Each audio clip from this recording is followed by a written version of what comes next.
டயட்டில் இருக்கவங்க இந்த வீடியோ பார்க்காதீங்க. பிகாஸ் நான் க்ரீமியாக ரிச்சாக ஒரு மஷ்ரூம் பட்டர் மசாலா பண்ண போகிறேன்.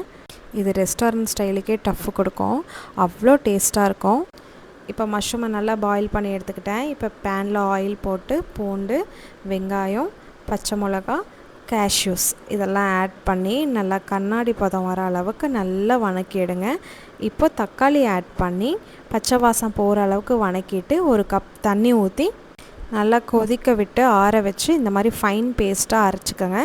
இப்போ பேனில் ஆயில் போட்டு நல்லா சூடானதும் 1/2 ஸ்பூன் ஜீரா போட்டு நல்லா பொரிஞ்சு வர வரைக்கும் வெயிட் பண்ணுங்கள்.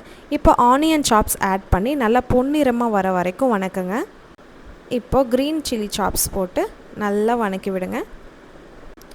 இஞ்சி பூண்டு பேஸ்ட்டு நான் ரெடி பண்ணி வச்சுருக்கேன், அது 1 ஸ்பூன் போட்டு பச்சை வாசம் போகிற வரைக்கும் நல்லா வணக்கி விடுங்க. இப்போ ஃபைனாக சாப் பண்ண ஒரு டொமேட்டோ போட்டு நல்லா எண்ணெயிலே வணக்கி விடுங்க. இப்போ மஞ்சள் தூள், மிளகாய் தூள், உப்பு ஆட் பண்ணிக்கலாம். கொஞ்சமாக தண்ணி ஆட் பண்ணி இதை கொஞ்சம் நேரம் கொதிக்க வச்சுக்கலாம். நல்லா கொதித்து வந்துருச்சு. இப்போது ரெடி பண்ணி வச்சுருக்க பேஸ்ட்டை ஆட் பண்ணிக்கலாம். இது கொஞ்சம் நேரம் கொதித்து வரட்டும். இப்போ கரம் மசாலா, ஜீரா பவுடர், கொத்தமல்லி தூள் இது எல்லாமே ஆட் பண்ணிக்கலாம். இப்போ நம்ம ரெடி பண்ணி வச்சுருக்க பாயில்டு மஷ்ரூமையும் ஆட் பண்ணி நல்லா கிளறி விட்டுக்கலாம்.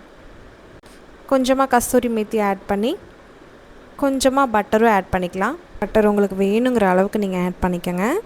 மேலேயே கொஞ்சம் கொத்தமல்லி இலையும் தூவி விட்டு ஃபைனலாக ஃப்ரெஷ் க்ரீம் ஆட் பண்ணி 2 மினிட்ஸ் விட்டு இறக்கிக்கலாம். இந்த மசாலா சப்பாத்தி, ரொட்டி கூட வச்சு சாப்பிட்லாம். இந்த வீடியோ உங்களுக்கு பிடிச்சிருக்குன்னு நினைக்கிறேன். பிடிச்சிருந்தா ஒரு லைக் பண்ணிடுங்க. மறக்காமல் என் பேஜை சப்ஸ்கிரைப் பண்ணிக்கோங்க.